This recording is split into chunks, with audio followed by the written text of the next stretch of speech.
Amém, meus irmãos? Fique de pé, por favor, abra sua Bíblia em Gênesis capítulo 8. Nós leremos nesse primeiro momento até o verso de número 5, e à medida que formos meditando aqui, nós vamos ler os demais versos, mas vamos ler hoje todo o capítulo 8. Nós estamos aí lendo a Bíblia de forma sequencial. Então nós começamos o livro de Gênesis há algum tempo atrás, e nós seguimos aí firmes e fortes na meditação, na exposição desse livro, e temos aprendido muitas coisas a respeito da criação. Só para os irmãos se lembrarem, Gênesis 1 a 8 é toda a criação de Deus. De Gênesis 12 até o final do livro do Apocalipse, é Deus colocando a sua criação em prática. É a vida acontecendo a partir da criação de Deus. E tudo aquilo que Deus criou vem sendo aplicado. Então, é a mesma coisa de falar o seguinte: tudo que está além de Gênesis capítulo 11, nós encontramos o princípio, a base, do capítulo 1 até o capítulo de número 11. Os profetas que vieram depois falaram a respeito do livro de Gênesis. Todos os apóstolos, Jesus, de forma que todo mundo, a partir de Gênesis 12, trata todo o livro de Gênesis como um livro histórico, algo que foi narrado, uma narrativa descritiva, algo que aconteceu de fato e de verdade. E é dessa forma que nós estamos olhando também para esse texto. Você já abriu, amém? Gênesis capítulo 8, até o verso de número 5, a palavra de Deus diz: Então Deus se lembrou de Noé e de todos os animais selvagens e domésticos que estavam com ele na arca. Deus fez soprar um vento forte sobre a terra, e as águas do dilúvio começaram a baixar. As fontes subterrâneas pararam de jorrar, e as chuvas torrenciais cessaram. As águas do dilúvio foram baixando aos poucos. Depois de 150 dias, exatamente 5 meses depois do início do dilúvio, a arca repousou sobre as montanhas do Ararat. 2 meses e meio depois, à medida que as águas continuaram a baixar, apareceram os picos das outras montanhas. Amém, irmãos? Vamos orar ao Senhor. Pai, nós estamos diante da Tua palavra e pedimos ao Espírito Santo do Senhor que habita em nós, ó Pai, que esclareça, que nos convença, ó Pai, da Tua palavra, e nos convença do pecado, da justiça e do juízo. Contamos com as orientações do Senhor e com a proteção dos Teus anjos nesse momento. Oramos assim em nome de Jesus. Amém e amém. Pode sentar, irmãos. Convite a uma aliança amorosa e fiel. É sobre o que nós vamos meditar nessa noite. Deus tem um convite a cada um de nós, a todos nós. E esse convite é para participarmos de uma aliança com Deus. E essa aliança de Deus, ela é uma aliança amorosa e é uma aliança fiel. Deus não quebra por nada a aliança que Ele faz com aqueles que Ele escolhe para si. E Deus guia toda essa jornada de aliança de forma amorosa, como veremos aqui nessa noite. Então, desde o capítulo 1 de Gênesis, nós temos visto aqui que Deus sempre quis uma aliança com aqueles que Ele chamou para si, e não só aqueles que Ele chamou para si, mas Deus sempre quis um relacionamento com toda a sua criação, homens, mulheres, toda a sua criação. Deus, isso é mostrado em toda a palavra de Deus, Ele vem querendo, insistindo em um relacionamento com a sua criação. Agora, irmãos, uma coisa que a gente percebe é que muita gente acredita no seguinte: nós acabamos de cantar aqui que Deus, e leremos esse texto aqui nessa noite, Deus é um Deus que habita no meio da sua criação. Deus é um Deus que está no meio do seu povo, vai dizer Paulo aos Coríntios, mas Toda a palavra de Deus mostra que Deus é um Deus atuante no meio da sua criação. Apesar disso, muita gente insiste em acreditar que Deus é um Deus que criou sim todas as coisas. Muita gente não tem dificuldade em acreditar num Deus criador, um Deus que fez os céus e a terra, um Deus que criou o ser humano. Mas, apesar dessa crença, muitos que creem assim, têm dificuldade de acreditar que Deus ainda atua no meio da sua criação. Infelizmente, você vai se encontrar com pessoas que acreditam que Deus abandonou as coisas que Ele criou, principalmente o ser humano. Muitos insistem nesse pensamento, em acreditar que Deus não se importa com a sua criação.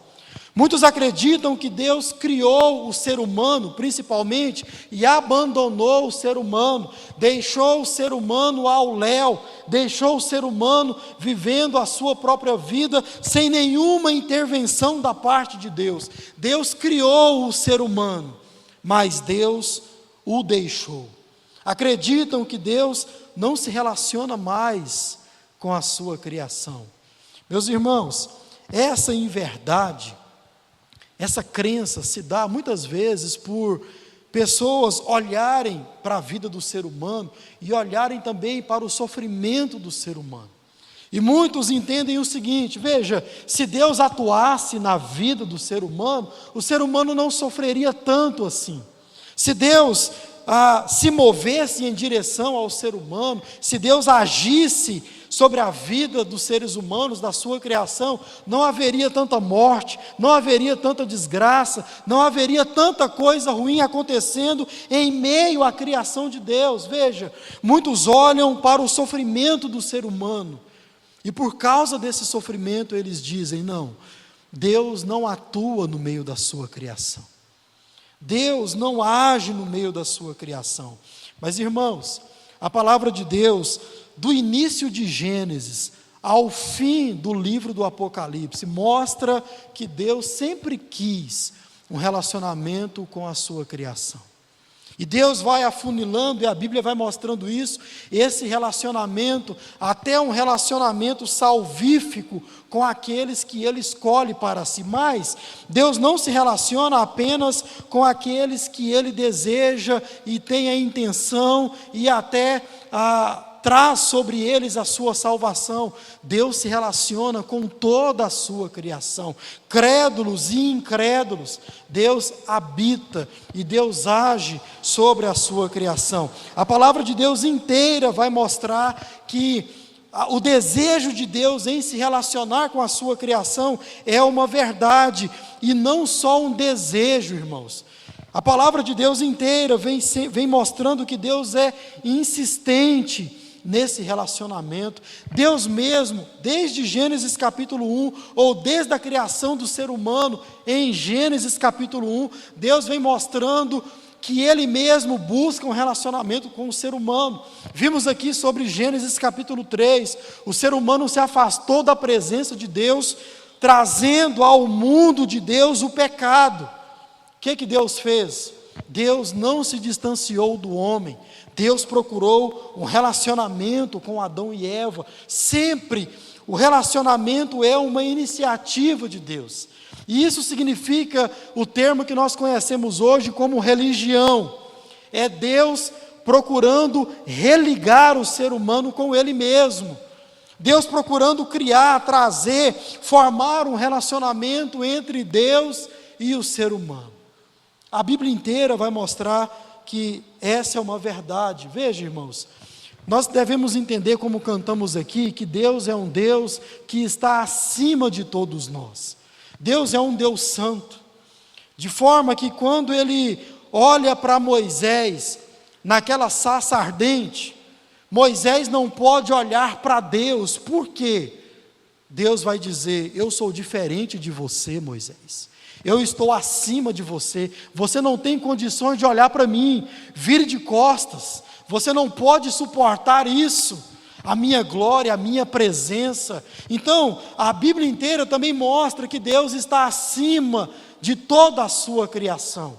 em glória, em soberania, em santidade, mas também, irmãos, a palavra de Deus vai mostrar de forma muito clara que Deus habita no meio de nós, Deus age no nosso meio, Deus se move, se movimenta no meio da sua criação e em prol da sua criação. Por exemplo, o livro de Jeremias, o profeta Jeremias, vai dizer que Deus é um Deus que enche a terra e os céus.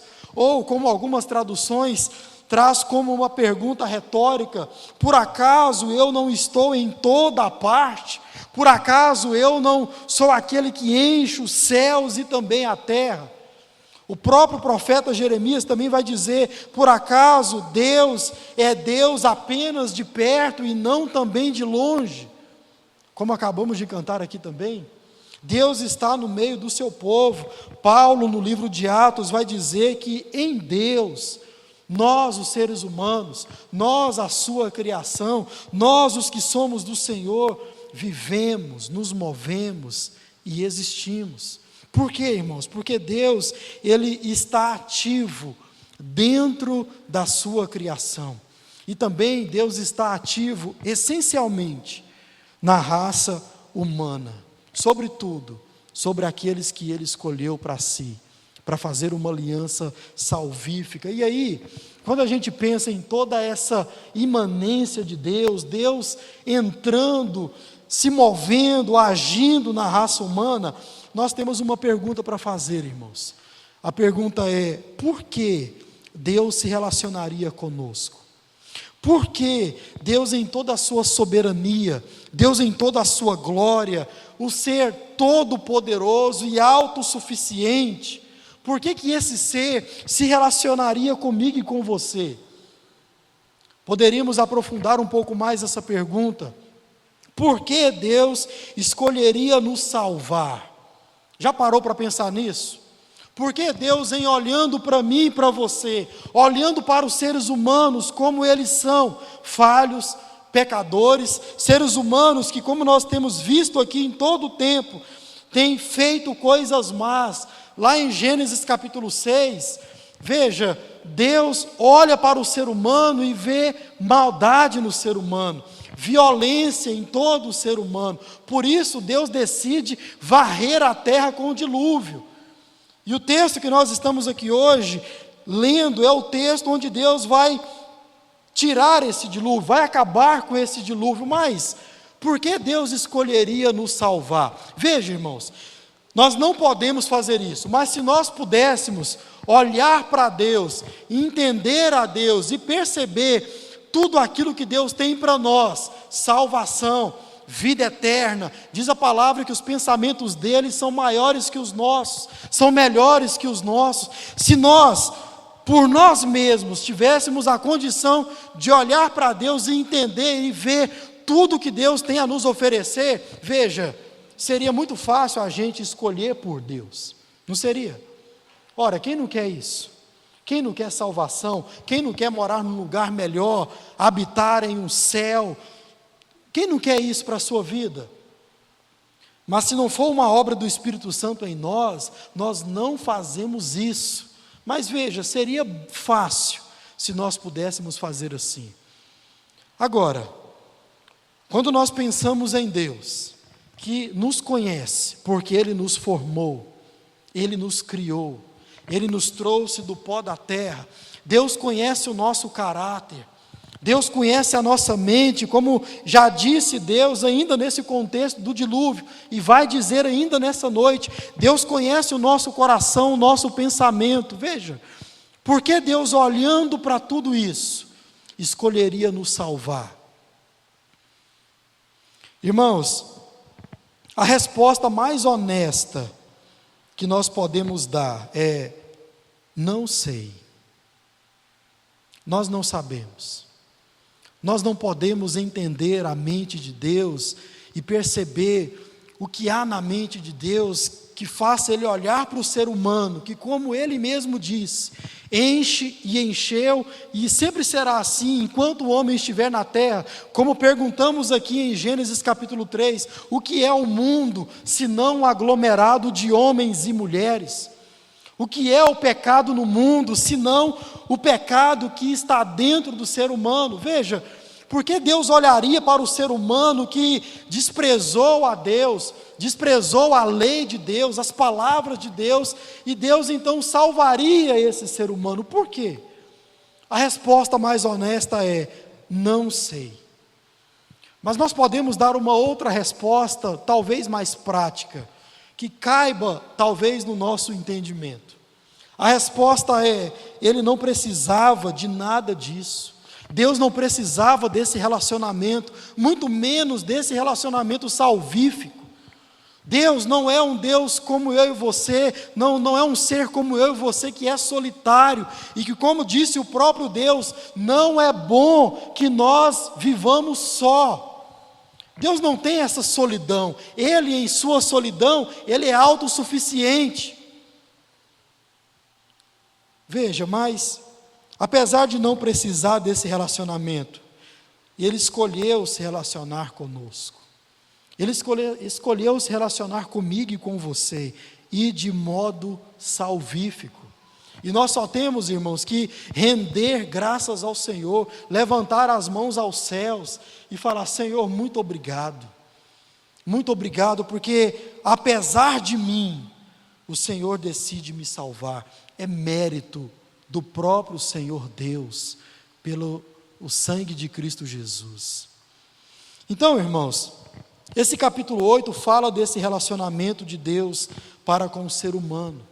E nós falaremos aqui dessa aliança amorosa que Deus quer, Deus deseja, e não só quer e deseja ter com o ser humano, mas Ele busca isso. Ele insiste em ter esse relacionamento salvífico comigo e com você. E mesmo apesar de nós, mesmo você na sua incredulidade, na sua rebeldia, rejeitando a Deus, a sua palavra, as suas leis, Deus tem sido insistente. E além de insistente, Deus tem sido paciente. Veja, o fato de Deus ter trago o dilúvio, na mente de Deus, Ele mesmo disse isso, para varrer toda a terra. Veja, acabar com a raça humana, Ele não fez isso. Deus foi paciente. Deus foi insistente com a raça humana, deixou uma família, deixou Noé. Paciência de Deus, insistência de Deus em salvar o ser humano. Em resumo, irmãos, o que nós veremos aqui nessa noite é que nós somos convidados por Deus a vivermos uma jornada de amor, fé, transformação e adoração ao Senhor, por meio da aliança que Ele estabelece comigo e com você. Aliança fiel e aliança amorosa. Se você não gravar nada dessa noite, grave isso. Deus nos convida a uma longa jornada de amor, fé, transformação e adoração ao nome dEle. Primeiro, Deus demonstra seu amor. Está aí do verso 1 até o verso 5, que nós já lemos aqui. Irmãos, esse início que nós acabamos de ler, mostra o amor de Deus para aqueles que Ele escolheu. Veja, nós não podemos esquecer que a intenção de Deus em trazer o dilúvio era de destruir toda a terra e também toda a humanidade que Ele mesmo havia criado, mas Deus não fez isso. Deus escolheu preservar a sua criação, porque, como meditamos aqui no passado, Deus olha para o fruto do seu trabalho, a obra das suas mãos, e Deus valoriza isso. Deus não despreza a sua criação, Deus não rejeita a sua criação. Deus então escolhe Noé, juntamente com sua família e vários animais, para preservar toda a sua criação. E depois essa criação receberia a bênção, a promessa e também o dever de se multiplicar por toda a face da terra. Veja, por mais que Deus tivesse dito: o meu desejo é destruir a terra, e eu vou fazer isso. Veja, irmãos, Deus age com paciência, Deus age com amor para com o ser humano, para com a criação que Ele fez. Então, Deus escolhe um homem uma família, para poder exercer o seu amor. Deus mostra com isso, irmãos, com essa escolha sobre a vida de Noé e também os seus, o amor dele para com a humanidade. Veja, não só para com os seus escolhidos, mas para com toda a humanidade, porque a partir de Noé, toda a raça humana veio a existir novamente. Isso é interessante aqui nesse texto, porque não é só a família de Noé, mas a partir de Noé veio outros crentes e outros descrentes. Veio outras pessoas que iriam ser tementes a Deus, mas também veio muitas pessoas que não temeriam ao Senhor, pessoas que ainda iriam rejeitar o Senhor, pessoas que iriam fazer parte daquela linhagem maldita, e iam contra o Senhor.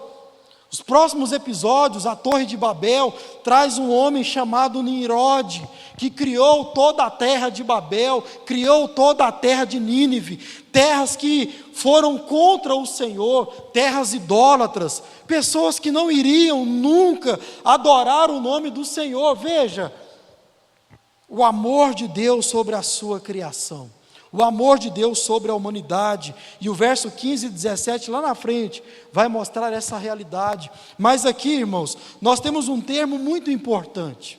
Veja, o nosso verso primeiro começa dizendo que Deus se lembrou de Noé. E esse termo "se lembrou" é algo muito importante para a gente entender, porque toda vez que o Antigo Testamento em especial usa a linguagem de que Deus se lembra de alguém ou de todo o seu povo, o povo de Israel futuramente, diz respeito a duas ideias. Primeiro, ao amor fiel de Deus, um amor seguro, um amor que nós podemos confiar, que nós podemos contar nas horas mais difíceis. Foi isso que aconteceu com Noé, no momento difícil que Noé estava passando aqui do dilúvio. Eu não sei se você prestou atenção no capítulo 7, o capítulo do domingo passado, mas irmãos, imagine-se dentro de uma arca como Noé estava, trancado, confinado, veja, escuridão. Ele não sabia o que estava acontecendo do lado de fora, ele não via, Noé só sentia tudo aquilo que estava acontecendo do lado de fora. Entenda, veja os gritos que ele ouvia do povo morrendo do lado de fora, o mau cheiro dentro da arca e também o mau cheiro vindo de fora da arca, pessoas morrendo, animais morrendo, pessoas gritando, animais gritando. Veja o caos.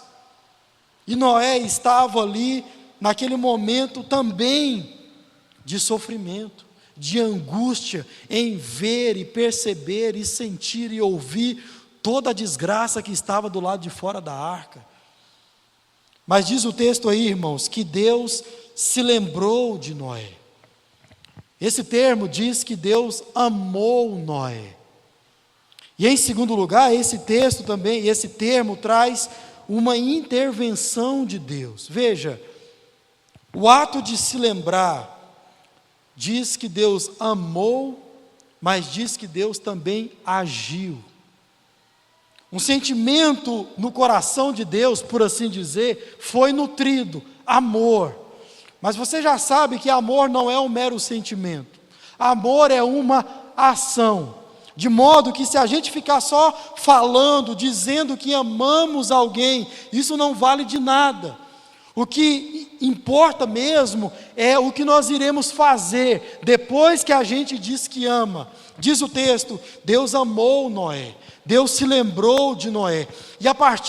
E desde o verso 1 até o verso 5, o que nós vemos sendo narrado é a prova do amor de Deus. É a ação de Deus para fazer o dilúvio acabar, terminar, para que haja salvação sobre a vida de Noé, sobre a família de Noé, sobre a criação que ele havia criado. Veja o que o nosso texto diz aí. Diz aí que Deus se lembrou de Noé, Deus amou Noé, e o que mais o texto narra? Ao se lembrar de Noé e os demais que estavam com ele na arca, Deus começou a agir em direção a Noé. Deus começou a se movimentar, mostrando o amor de Deus para com Noé. Olha o que Deus fez. Deus fez soprar um vento forte sobre a terra. E esse vento forte veio para acalmar as águas, aquietar as águas. Tudo isso prova de Deus, prova do amor de Deus a Noé. E as águas então começaram a baixar por causa desse sopro. Veja a movimentação de Deus, o agir de Deus em meio à sua criação. Deus em amor ao povo de Israel, mais à frente. O povo de Deus está diante do Mar Vermelho. Acontece basicamente a mesma coisa aqui. Deus sopra no Mar Vermelho e aquelas águas se abrem. Aqui Deus sopra e as águas começam a baixar. Prova do amor de Deus para com o seu povo. Deus faz as águas baixarem. Um outro texto que mostra essa ideia de lembrança, amor e ação é Êxodo capítulo 2, o verso 24 e o verso 25. Ouçam o que esse texto diz. Êxodo 2, 24 e 25. Ele ouviu os gemidos, e olha só, e se lembrou da aliança que havia feito com Abraão, Isaque e Jacó. Agora olha o verso 25. Depois que Deus se lembrou, Deus olhou para os israelitas e percebeu a sua necessidade. A ideia de lembrança e ação, amor e ação. Aqui no nosso texto, Deus faz as águas pararem. Deus faz as águas de cima pararem de cair. Deus faz as águas de baixo pararem de jorrar. Tudo isso mostrando o amor dele para com a vida de Noé e também de toda a sua família, para com a sua criação como um todo. Irmãos, Deus poderia muito bem, com o poder da sua palavra, como ele fez lá em Gênesis capítulo 1, fazer parar todo esse dilúvio. Deus poderia muito bem dizer: pare, e todo aquele caos acabaria. Mas veja, porque ele se lembrou e amou, ele então agiu. Deus escolheu se movimentar, Deus escolheu agir no meio da sua criação. Ele se envolveu de forma direta para demonstrar o amor dele para com seus escolhidos. E aí, nós podemos trazer uma simples reflexão. Você pode se lembrar de quantas vezes Deus se movimentou em direção a você? Você pode se lembrar de quantas vezes Deus já se lembrou de você? Agora que você sabe que quando Deus se lembra, é porque Ele ama, e porque Ele ama, Ele se movimenta em direção. Traz à sua memória quantas vezes você já meio que viu Deus mover os céus e a terra para fazer algo por você. É Deus se lembrando da sua criação, é Deus se lembrando dos seus escolhidos. Isso acontece, irmãos, constantemente, não porque nós somos o ponto fraco de Deus, como alguns insistem em dizer, mas porque o amor dele não depende de nós, o amor dele não depende daquilo que a gente faz. Nós vimos aqui que Noé foi considerado justo pelo próprio Deus. Você não perde por esperar o capítulo 9, para você ver quem é Noé, quem são os filhos de Noé. Mas o amor de Deus para com Noé foi independente daquilo que ele poderia fazer e daquilo que ele iria fazer. Como dissemos aqui, irmãos, por que Deus nos ama tanto assim? Nós não sabemos. O que nós sabemos é que ele escolheu que fosse assim. E glória a Deus por isso. Glória a Deus por isso. Segundo, Deus testa a paciência e a fé de Noé. Vamos ler o verso 6, olha para a sua Bíblia, verso 6 até o verso 12.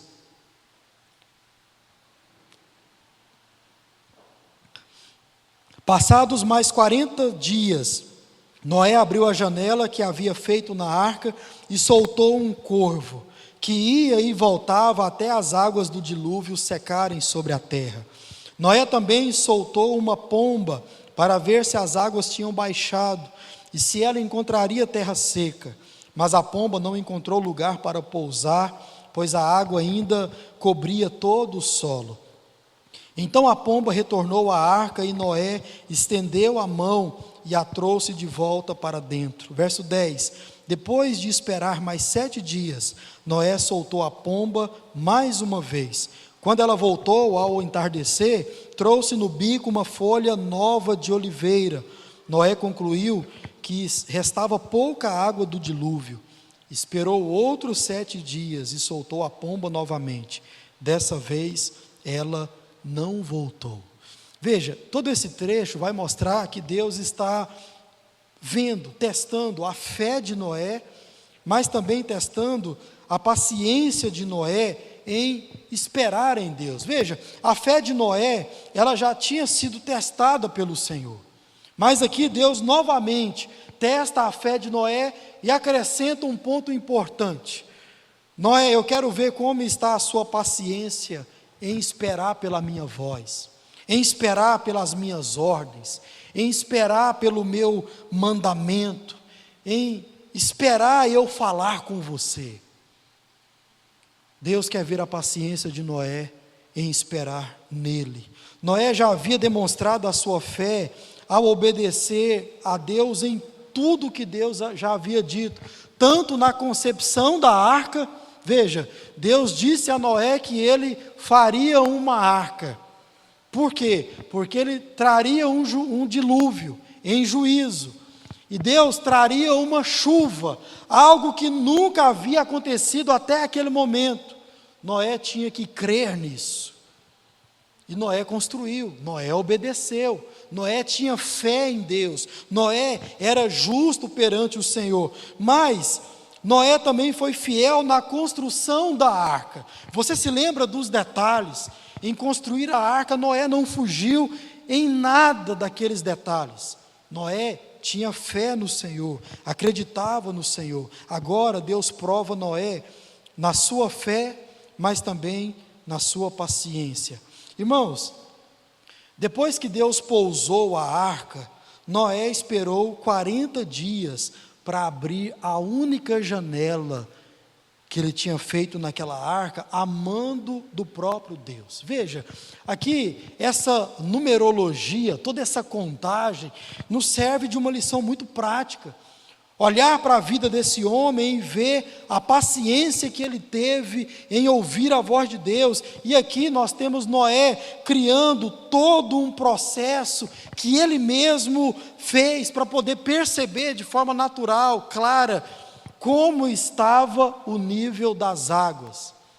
Veja, toda essa contagem, toda essa movimentação dos pássaros. Noé escolhe aí algumas aves com a intenção clara de perceber como estavam as águas lá fora, em que pé que está, em que altura que está, que profundidade está, será que essas águas estão baixando mesmo? Noé cria um processo para ver isso. Irmãos, veja, quando a gente lê esse trecho aqui, parece algo massivo ou até mesmo repetitivo. Veja, ele solta um corvo, esse corvo fica dando voltas. A linguagem da NVI traz de forma bem mais clara, assim, que o corvo fica indo e voltando, ou dando voltas. A ideia é que ele não queria entrar na arca, mas ele fica ali sobrevoando. Depois Noé manda uma pomba por 3 vezes. Veja, parece algo repetitivo e sem importância, sem significância, mas o que esse texto quer mostrar para a gente é que, com esse processo, Noé estava esperando em Deus. Apesar dele mesmo criar um processo para ver tudo isso, Noé não saiu da arca enquanto Deus não mandou ele sair.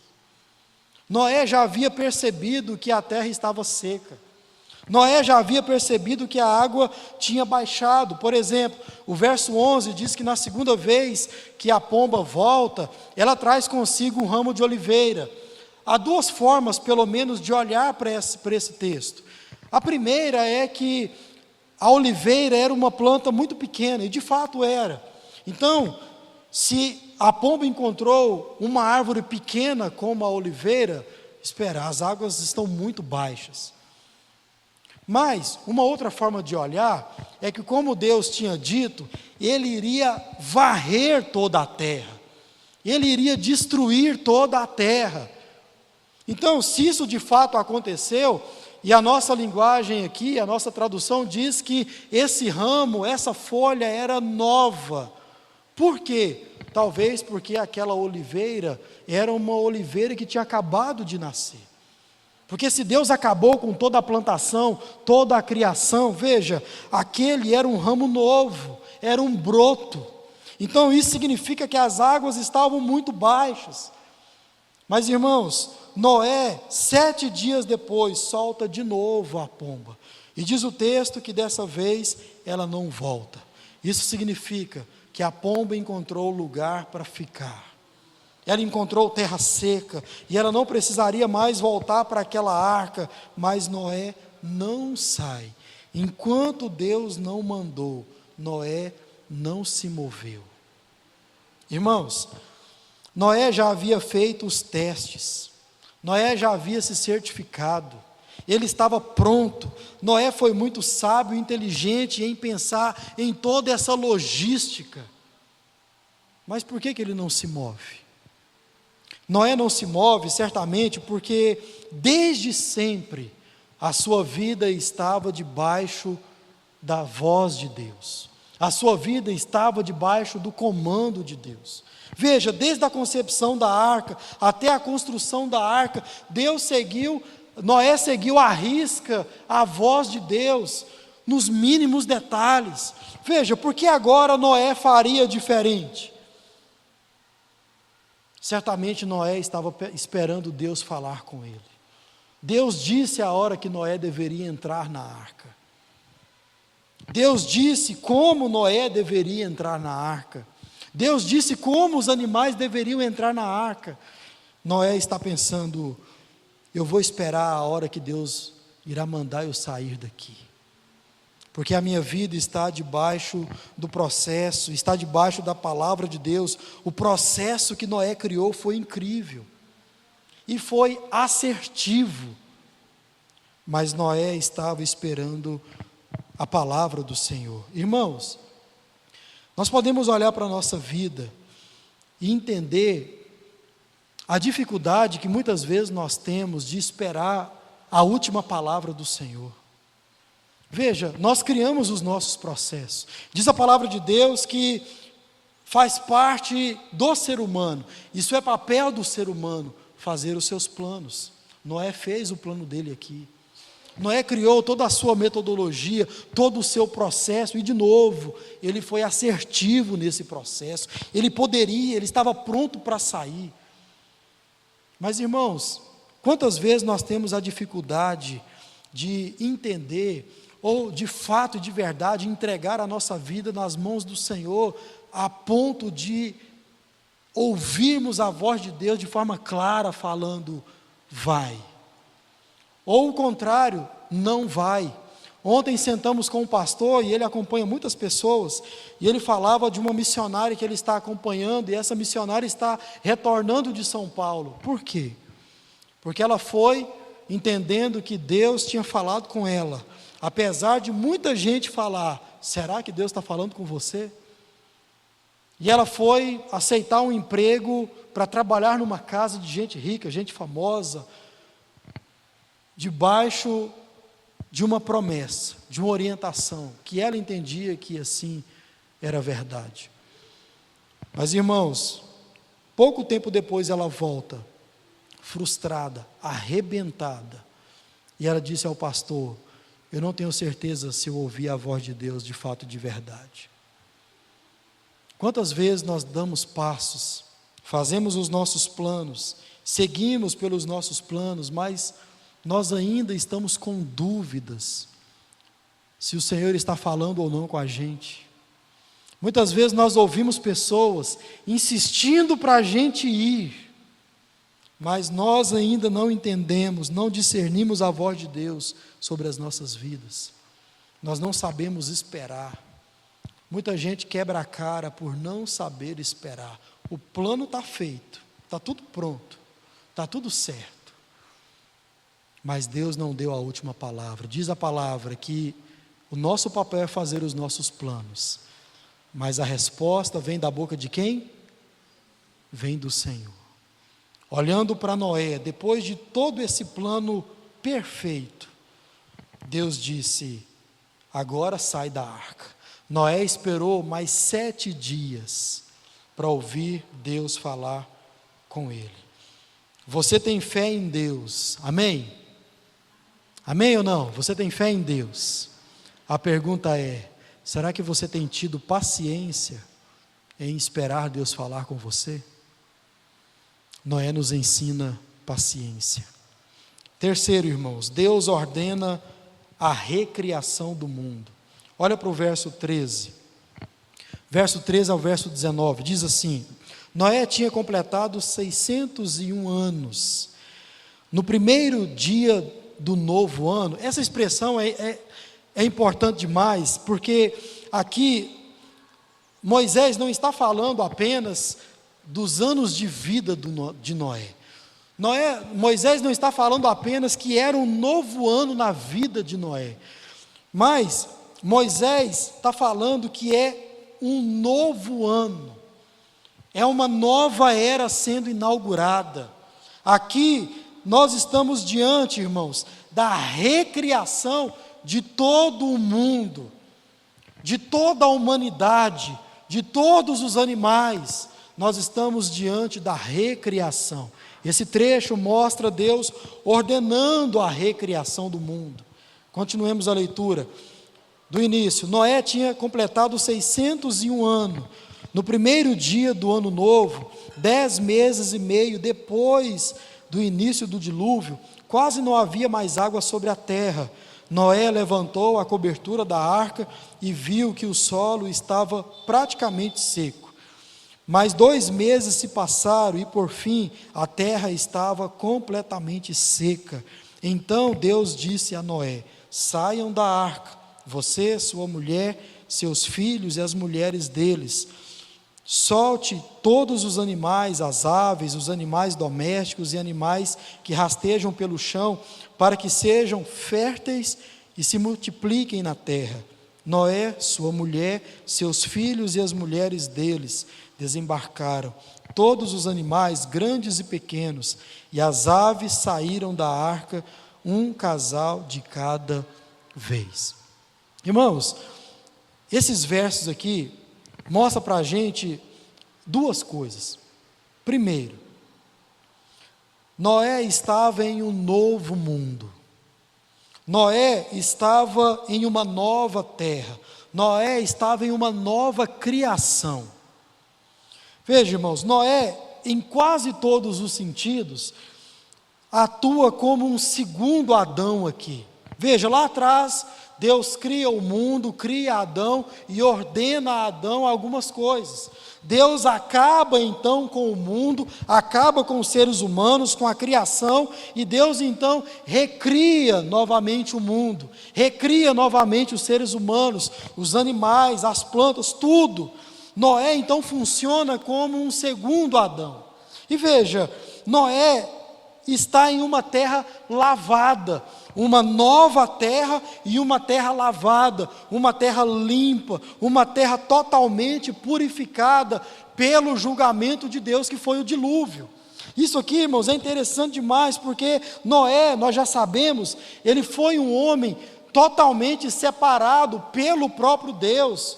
Assim como Adão e Eva, Noé e a sua família foram separados para viver nesse novo mundo, viver nessa nova terra, nessa nova criação. Diz o texto, Noé era um homem justo, agora numa terra limpa e numa terra purificada.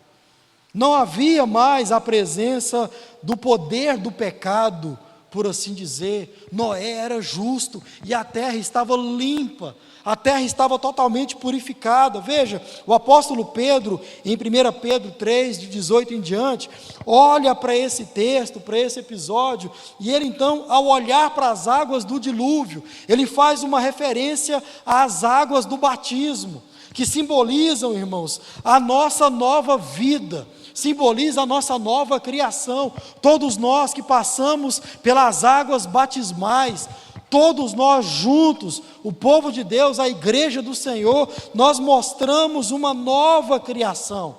Nós mostramos que somos uma nova humanidade. Veja, Pedro, ao olhar para esse texto, faz essa referência. Ao olhar para as águas do dilúvio, ele diz: toda a terra foi purificada. Noé, por causa dessa purificação que as águas trouxe sobre a terra, você deve viver uma nova vida. Você deve viver de forma justa, de forma purificada, de forma santa. Veja, irmãos, um homem justo em uma terra purificada. Estamos falando aqui claramente de uma nova humanidade. É a recriação de todo mundo, da mesma forma que o batismo simboliza a purificação da nossa vida. As águas do dilúvio também trouxe purificação para todo mundo. E a partir de então, a terra deveria ser outra. O mundo deveria ser outro. A forma como viver nesse mundo deveria ser outro, porque, irmãos, o dilúvio mudou toda a terra, todo mundo, mudou a geografia, mudou a maneira como as pessoas iriam viver, tudo foi modificado e refeito por causa do dilúvio. É um novo mundo, é uma nova terra. Então, Noé e sua família agora vivem nesse mundo, e eles representam essa nova criação. Noé e sua família deveriam esquecer toda a forma antiga de viver. Como vai dizer o próprio apóstolo Pedro, nós devemos esquecer a maneira antiga de viver que nós herdamos do nosso pai, dos nossos antepassados. Veja, a mesma coisa acontece com Noé. Noé, agora você deve esquecer a antiga maneira de viver de Adão. Você deve esquecer a antiga maneira de viver de todos aqueles que me adoraram, mas caíram no pecado. Lembra de Lameque? Lembra do que os filhos de Deus fizeram com as filhas dos homens? Noé, pelo amor de Deus, esqueça de tudo isso, porque você é um homem justo e você está numa terra purificada. Essa terra foi lavada pelas águas do dilúvio. Veja, irmãos, 2 Coríntios capítulo 5, verso 17, vai dizer: logo, todo aquele que está em Cristo se tornou nova criação. Nova criação, você conhece esse texto? E ele diz: a velha vida acabou e uma nova vida teve início. Isso acontece aqui com o dilúvio, e vai acontecer muitas outras vezes na Bíblia Sagrada. Deus sempre insistindo em uma nova forma de vivermos a nossa vida, depois que fomos lavados, fomos batizados com água, irmão, sim, isso mostrou a nossa purificação, por causa da nossa conversão em Cristo Jesus. Mas, irmãos, nós fomos realmente lavados e remidos pelo sangue de Cristo Jesus na cruz do Calvário. Devemos viver de outra forma, somos nova criatura. Outra coisa que esse trecho nos mostra é que a mesma ordem que Deus deu para Adão e Eva, agora Deus dá para Noé e sua família. Veja, a partir do verso 15 e o 17, e Deus dá também essa ordem aos animais, a ordem de repovoar a terra, de fazer a recriação, fazer a multiplicação da terra. Veja, ainda no entendimento de que Deus fez tudo isso, o dilúvio, para remir a sua criação, para trazer a sua criação novamente aos padrões de Deus. Veja, Deus purifica a terra para trazer toda a terra e os seres humanos aos padrões do próprio Deus.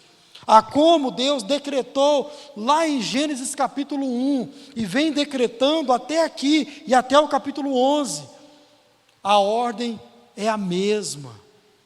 Irmãos, veja, nós meditamos aqui no passado, como os animais deveriam entrar na arca, de 2 em 2, ou de par, cada um com o seu par.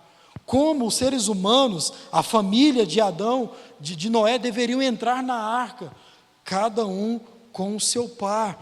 E também como eles deveriam sair da arca, cada um com o seu par. Veja, Deus queria mostrar a maneira como a sua criação deveria se relacionar entre si nessa nova terra. E nós sabemos porque Deus está dando essa ordem aqui. Porque Lameque distorceu tudo isso. Os filhos de Deus distorceu tudo isso ao se misturarem com as filhas dos homens, ao trazerem mais mulheres do que o necessário e o permitido para o seu relacionamento. Veja, Deus estava trazendo à memória aquilo que Ele ordenou desde quando criou toda a humanidade. E Deus estava trazendo à memória duas coisas. Primeiro, como Ele havia criado e estabelecido as coisas. E segundo, foi por fazer o contrário de tudo isso que as coisas começaram a dar errado. Foi por fazer o contrário disso que o Senhor trouxe o dilúvio e acabou com toda a terra. Irmãos, todo esse trecho aqui é um convite a mim e a você, para que a gente possa nos lembrar de como Deus criou todas as coisas e como Deus estabeleceu todas as coisas, e mais, para que eu e você nós possamos voltar a nossa vida para essa nova vida. Nós não podemos esquecer dos padrões de Deus, dos princípios que Deus estabeleceu. Nós não podemos esquecer deles. A pergunta é: será que alguém aqui nessa noite precisa se lembrar disso? De como Deus criou e estabeleceu o casamento, de como Deus criou e estabeleceu os relacionamentos, de como Deus ordenou que as coisas fossem feitas, a ordem e sequência das coisas. Será que você precisa se lembrar disso? Será que há alguém aqui nessa noite que precisa retornar aos princípios, retornar ao primeiro amor, retornar aos padrões de Deus? Essa é a reflexão. Por fim, Deus é adorado nesse novo mundo. Verso 20 a verso 22, leia comigo, irmãos. Em seguida, Noé construiu um altar ao Senhor, e ali ofereceu como sacrifício, como holocausto, alguns animais e aves puros. O aroma do sacrifício agradou o Senhor, que disse consigo: nunca mais amaldiçoarei a terra por causa do ser humano, embora todos os seus pensamentos e os seus propósitos se inclinem para o mal desde a infância. Nunca mais destruirei todos os seres vivos. Enquanto durar a terra, haverá plantio e colheita, frio e calor, verão e inverno, dia e noite. Irmãos, nosso texto é finalizado mostrando o resultado de toda essa jornada que Deus nos convida a fazer com Ele. Veja, o primeiro resultado está aí no verso 20, é que nós temos a primeira menção na Bíblia de um altar sendo levantado em adoração ao Senhor. Primeiro altar construído para cultuar ao Senhor, para adorar ao Senhor, um altar de louvor, de adoração, e mais ainda, um altar de gratidão ao Deus vivo, por tudo aquilo que Deus acabou de fazer. Veja, Noé estava naquele confinamento, Noé estava ali naquela arca, como já falamos aqui, sofrendo até com tudo aquilo que estava acontecendo. E Noé então, ao sair em segurança, ao sair vivo daquilo, ao entender que Deus prometeu e cumpriu a sua promessa, Noé então levanta um altar de adoração, de louvor e de gratidão a Deus por tudo aquilo que Deus acabou de fazer. Veja, irmãos, nesse altar Deus é adorado pela primeira vez de forma pública. Noé e a sua família certamente estavam ali naquele altar cultuando o Senhor, em adoração, em gratidão ao Senhor. Irmãos, esse é o convite para mim e para você, nessa jornada de fé, de transformação, adorarmos o Senhor por tudo aquilo que Deus tem feito por cada um de nós. Veja, Noé também louva ao Senhor por Deus ter escolhido Noé e sua família para serem livrados do juízo de Deus, serem livrados da ira de Deus. Noé agradece ao Senhor: Senhor, muito obrigado, porque nós não fomos consumidos. Muito obrigado, porque a nossa vida não foi ceifada como a vida de todos os outros seres humanos. Noé agradece e louva ao Senhor pela salvação. Irmãos, com que frequência vocês têm louvado ao Senhor pela salvação em Cristo Jesus? Com que frequência nós temos agradecido ao Senhor por Deus ter nos livrado do julgamento e da ira divina? Aprendamos com Noé. O segundo resultado está aí no verso 21. É que Deus nunca se enganou com o ser humano. E Deus nunca se enganará com o ser humano. O verso 21 diz aí que apesar de Noé, e eu gosto da sequência dos eventos. Primeiro Noé, ao sair da arca, levanta um altar, sacrifica animais ao Senhor. E o termo aqui, holocausto, é usado pela primeira vez na Bíblia Sagrada, para dizer que um animal foi completamente consumido. Um animal foi totalmente queimado em oferta ao Senhor. E diz ao Senhor que essa oferta total agrada ao Senhor.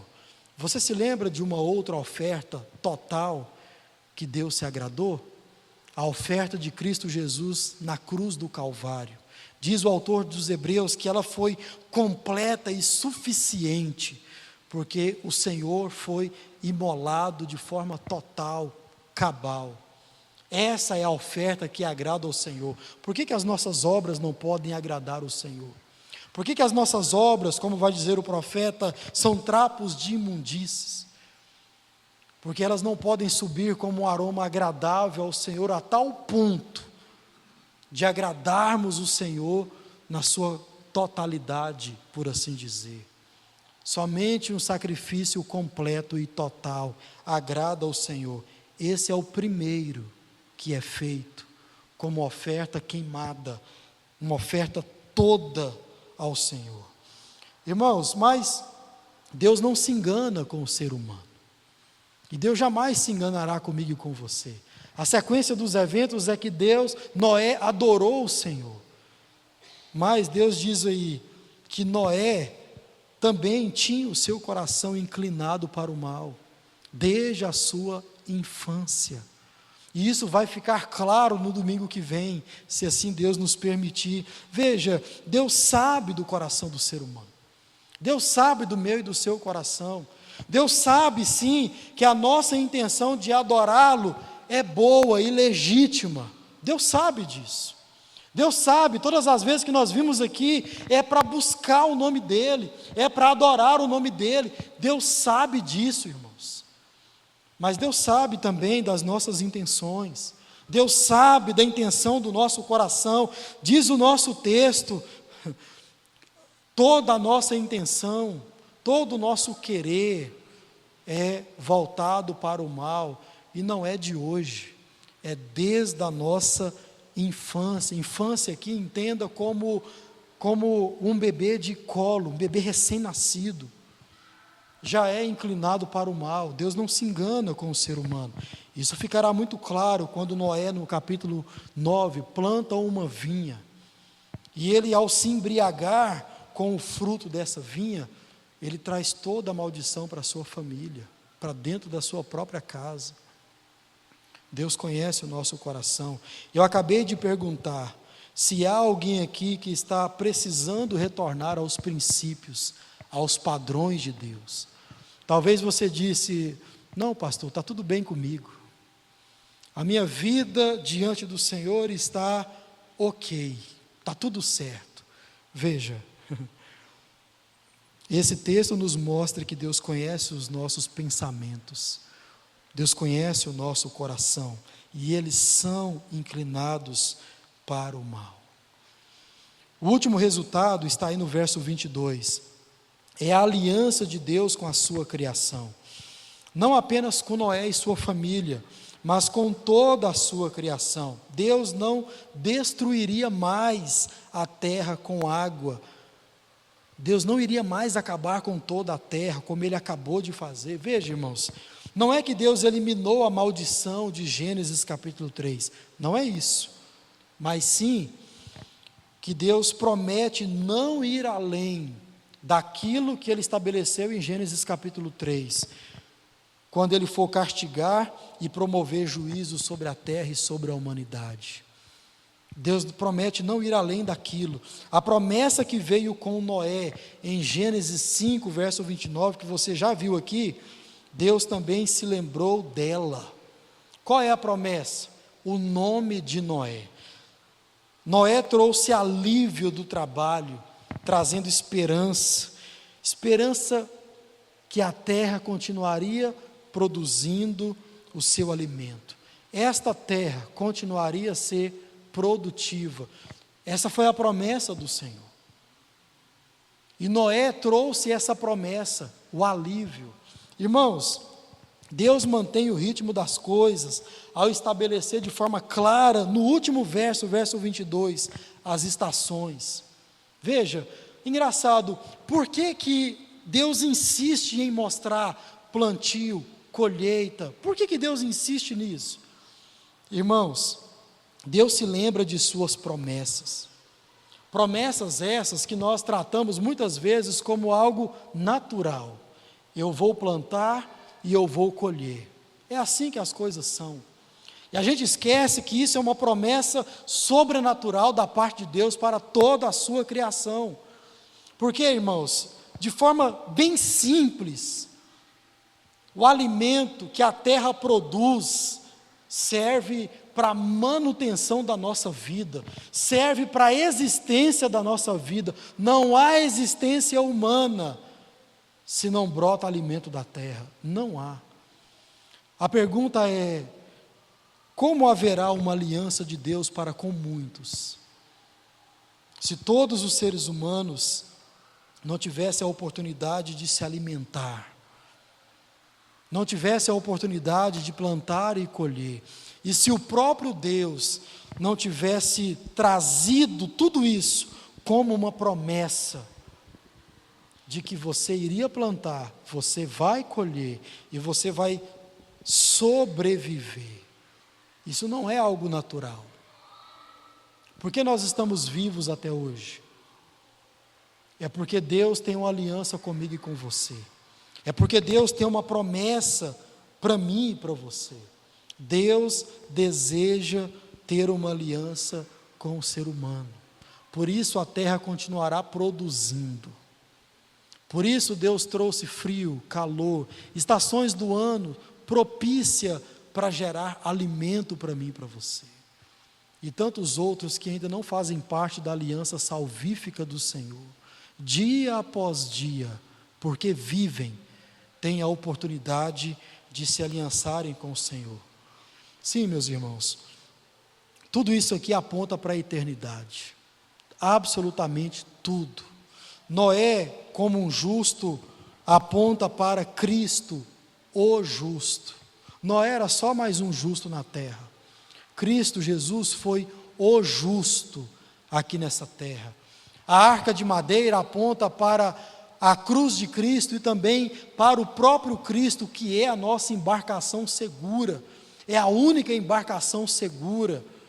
Cristo é aquele que irá nos conduzir em uma jornada de salvação a um novo céu e a uma outra terra que será totalmente recriada depois da sua segunda vinda. Tudo isso aqui aponta para a eternidade. Todos esses dias de julgamento pelo dilúvio aponta para aquele único e grande dia que Deus julgará mais uma vez essa terra e separará aqueles que foram escolhidos por Ele e aqueles que Ele não escolheu, aqueles que vivem as suas vidas rejeitando o Senhor. Apesar de Deus conduzir as suas vidas, gerando cada dia mais vida, oportunidade, eles rejeitam o Senhor. Naquele grande dia, o Senhor irá separar. Esse capítulo 8 é para nos mostrar que Deus se relaciona com a sua criação. Deus se relaciona com a sua criação, mas não só isso. Mostrar que Deus deseja ter com cada um de nós uma aliança fiel, uma aliança amorosa e uma aliança eterna.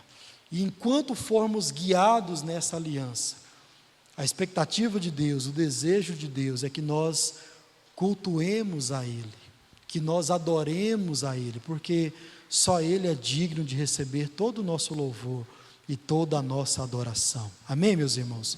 Vamos ficar em pé e vamos adorar o nome do nosso Deus, porque Ele é digno.